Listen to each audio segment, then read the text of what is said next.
عرض سلام و ادب خدمت همه دوستان عزیز هستیم. در خدمت خانم قاسمی در خدمت شما عرض کنیم که خانم قاسمی کلاس چندمی؟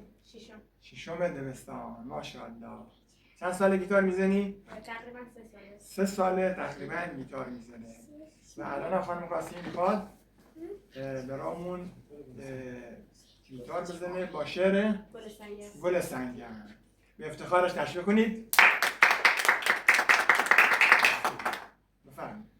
گل سنگم، گل سنگم، چی بگم از دل تنگم، مثل آفتاب اگه بر من نتابی زارم و بیرنگم، همه آهم همه دردم مثل توفان پر گردم، همه آهم همه دردم مثل توفان پر گردم، باد مستم که تو صحرا میپیچم دور تو میگردم،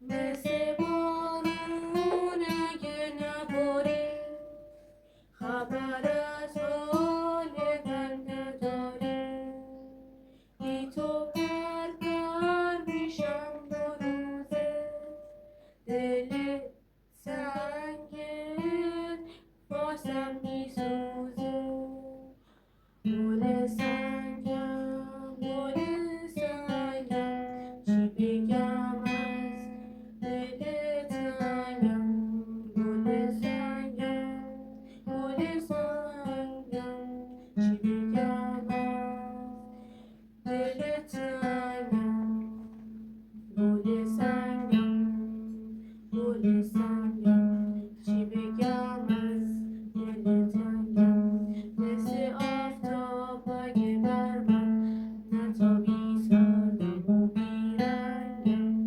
احسن. تشویقش کنید.